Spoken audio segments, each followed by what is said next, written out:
Mount Egan အင်ဒိုနီးရှားနိုင်ငံအရှေ့ဂျာဗားပြည်နယ်မှာရှိတဲ့ကမ္ဘာပေါ်မှာအနည်းအရှိဆုံးလို့သတ်မှတ်ခံထားရပြီးတော့အလွန်ပြင်းထန်တဲ့ sulfuric acid အပြာစိမ်းရောင် acid ရေကန်ညပိုင်းမှာသာမြင်နိုင်တဲ့အလွန်ရှားပါတဲ့အပြာရောင်မီ blue fire နဲ့မီးတောင်ရဲ့လှပမှုနဲ့အတူအန်နီယေကိုတစ်ပြိုင်နက်တည်းမြင်နိုင်တဲ့ Egan မီးတောင်ကိုကျွန်တော်နဲ့တူဒီ blog လေးမှာအတူကြည့်လိုက်ရအောင်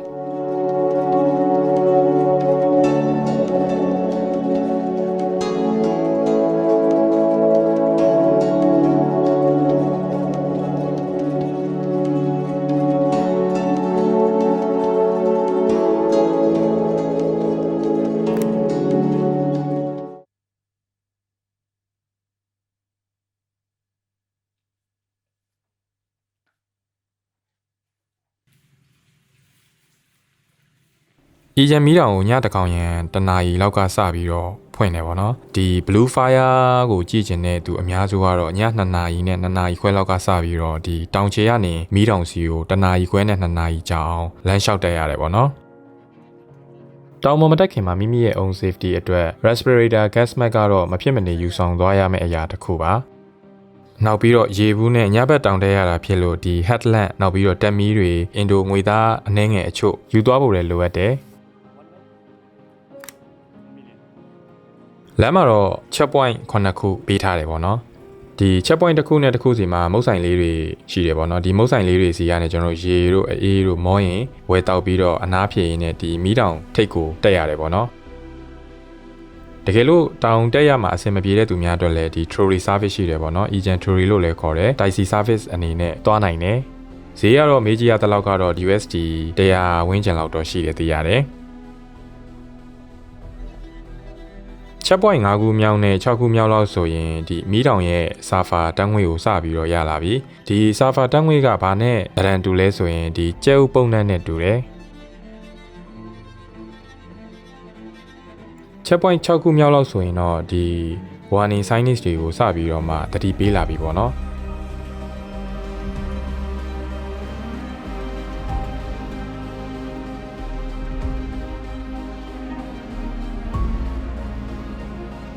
ဒီ respirator mask ကိုလည်းစတင်ပြီးတော့မှတက်ဖို့လိုလာခဲ့ပြီညဘက်တောင်တက်ရတာမှောင်တာဖြစ်လို့ခဲတွေကိုတေချာလေးကြည့်ရှောက်ဖို့တော့လိုတယ်ပေါ့နော်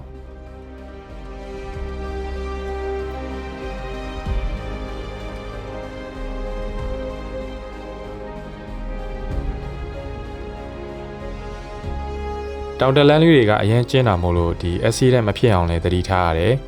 ဒါလူတွေကတော့မြင်တဲ့အတိုင်းပါပဲလာကြတဲ့သူတွေအရန်များပြီးတော့တန်းစီပြီးတော့သွားခဲ့ရတယ်ပေါ့နော်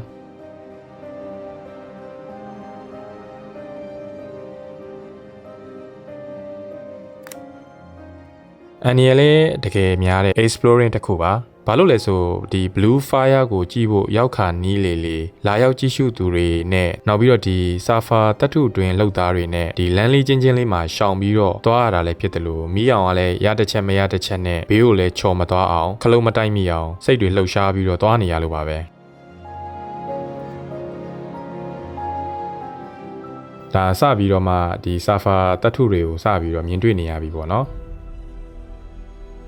အချင်းချင်းအနေနဲ့သိရတဲ့လောက်ပေါ့နော်ဒီဆာဖာတတ်ထုတွေဘယ်လိုဖြစ်လာလဲဆိုရင်မီးတောင်အောင်မှာရှိတဲ့မိုက်ကမာကလာတယ်ဒီမိုက်ကမာအောက်ကနေဆာဖာဓာတ်ငွေတွေထွက်လာပြီးတော့ဓာတ်ငွေကအရန်ပူရာကနေအပေါ်ရောက်လာတော့အေးသွားတဲ့အခါမှာတော့ပေါ့နော်အဝါရောင်ဆာဖာအခဲဖြစ်ကိုပြောင်းသွားတယ်လို့သိရတယ်ပေါ့နော်အဲအကြောင်းအီဂျန်မှာဒီအဝါရောင်ဆာဖာတွေကိုမြင်တွေ့ရတာပေါ့နော်နောက်ပြီးတော့ဒီဆာဖာတွေနဲ့ဈေးကွက်ပေါ်မှာ battery ဓာတ်မြေဩဇာတွေနောက်ပြီးတော့ rubber တွေနဲ့နောက်ထပ်အမှတ်တရဒီလက်ဆောင်လေးတွေအတွက်ပြန်ပြီးတော့ထုတ်လုပ်တယ်လည်းသိရတယ်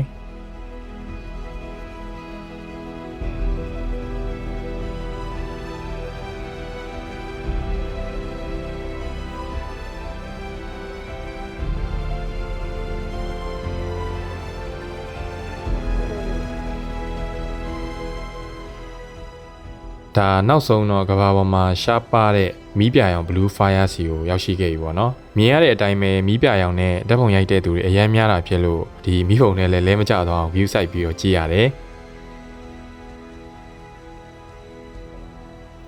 ဆာဖာဓာတ်ငွေတွေကလည်းအရန်ပြင်းတာဖြစ်လို့မျက်စိအလုံးမျက်မှန်လေးလည်းအနားသွားရင်တက်ဖို့လိုပါတယ်ကျွန်တော်ကတော့ပါမလာခဲ့ဘူးပေါ့နော်မျက်စိတွေတအားဆက်လာလို့အမြန်ကြည့်ပြီးတော့ပြန်ထွက်ခဲ့ရတယ်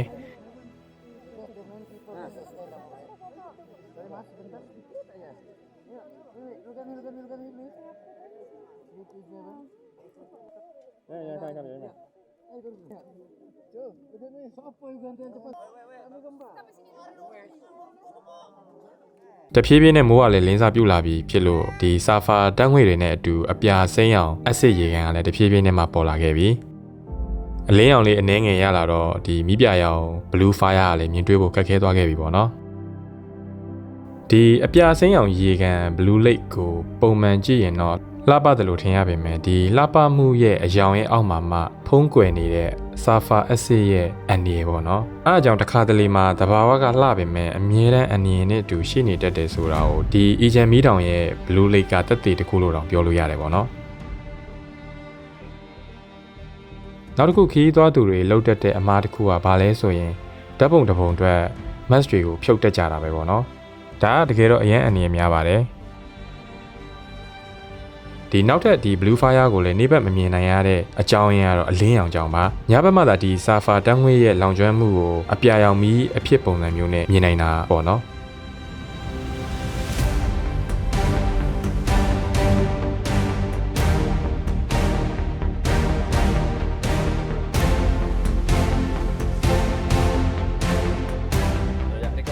နေ့စဉ်တနေ့တာတောင်စင်းတောင်တက်နဲ့ဒီဆာဖာတတ်ထုတွေကိုချင်းလေးနှစ်ခုနဲ့ထည့်ပြီးတော့ပခုံးနဲ့ထန်းတင်ရတဲ့ဆာဖာရဲ့အလေးချိန်က80ကီလိုဂရမ်ကနေ100ကီလိုဂရမ်ဒီတစ်ခေါက်စာထန်းတင်ရတယ်လို့သိရတယ် keranjang per basket. So he said in one day they carry like a 70 kilo per one way. So they can carry three times a day.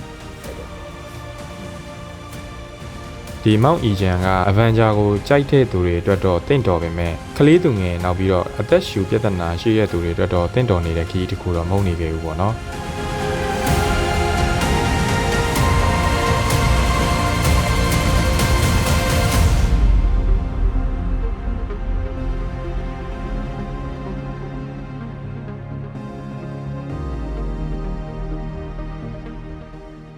ဒီခရီးကတဘာဝကပေးထားတဲ့လှပမှုရဲ့နောက်မှာကြီးမားတဲ့အန္တရာယ်လည်းရှိတယ်ဆိုတာကိုတော့လေ့လာခဲ့ရတယ်။ဒီမောက်အီဂျန်မှာဆာဖာတတ်ထုတွေကို80 kg နဲ့100 kg လောက်ကိုအန္တရာယ်ရှိတဲ့ဒီတက်ငွေတွေကြားထဲမှာတောင်ဆင်းတောင်တန်းနဲ့တည်နေရတဲ့လုပ်သားတွေရဲ့ဘဝကိုကြည့်ပြီးတော့အလုပ်တစ်ခုရဲ့တန်ဖိုးကိုတော့ပို့ပြီးတော့နားလည်လာခဲ့တယ်ပေါ့နော်။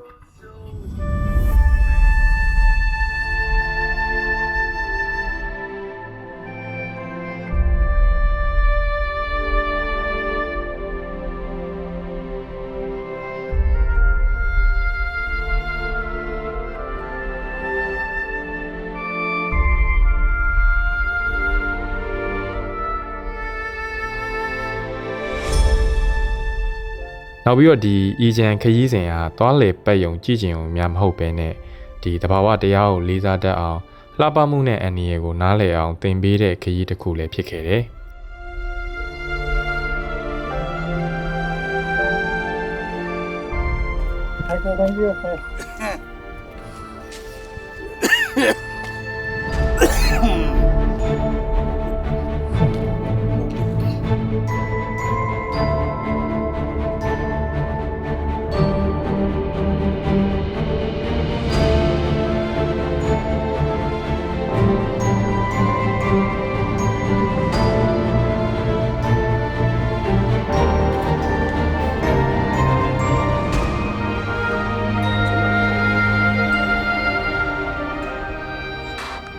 တောင်စင်းတောင်တက်နေတယ်တော်တော်လေးကိုမောတယ်တော်တော်လေးကိုဒီဆိုင်ရနေရရှိရဲဒါနဲ့နေရာလေးနေလိုက်တော့လည်းအမောပြပါတယ်ဗောနော်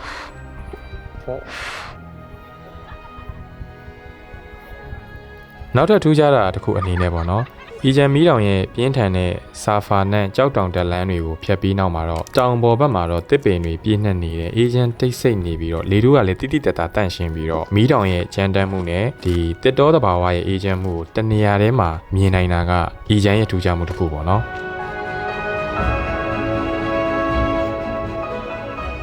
နောက်ပြီးတော့လည်းဒီတောင်ပေါ်တစ်တောတွေကမီးတောင်မြေကြောင့်ပဲအပင်တွေကကြီးထွားကောင်းတယ်လို့သိရတယ် ဒါကတော့တဘာဝတရားကြီးကပေးထားတဲ့အကောင်အဆိုးနှစ်ခုတွန်တွဲနေတယ်လို့ပေါ့နော်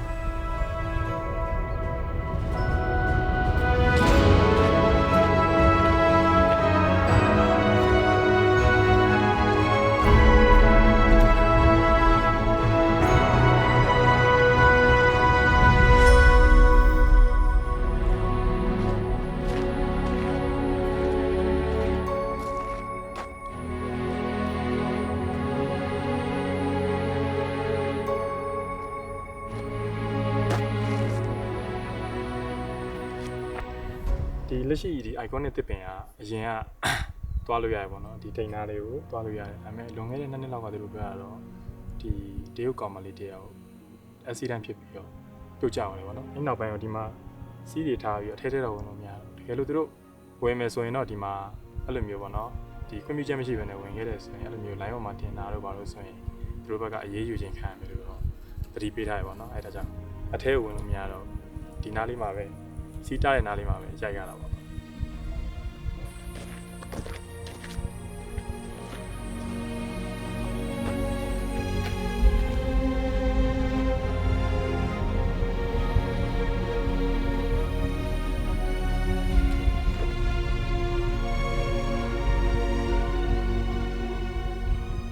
ဆိုတော့တောင်ပေါ်နေရာတွေမှာရောတောင်အောက်ဒီ blue fire နဲ့ဒီ blue lake ကိုတော်တော်လေး exploring လုပ်ခဲ့ပြီးပြီဆိုတော့အခုတက်လာခဲ့တဲ့လမ်းတိုင်းကျွန်တော်တို့ပြန်ဆင်းလာခဲ့တယ်ပေါ့နော်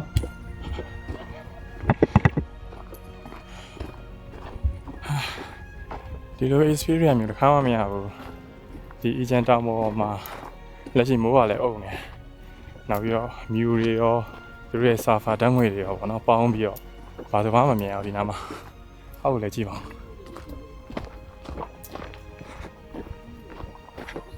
းအခုပြန်ပြီးတော့အောက်ကိုတောင်အောက်ကိုဆင်းနေတာပါနော်မောတာတော်မောတယ်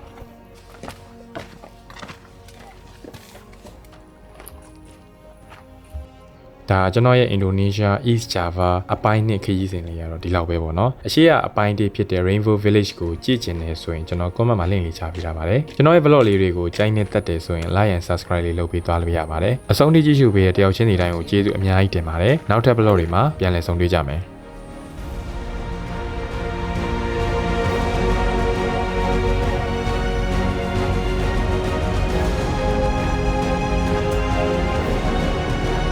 Turunan asin. Turunan is down, asin is happy or fun. Down is happy or fun.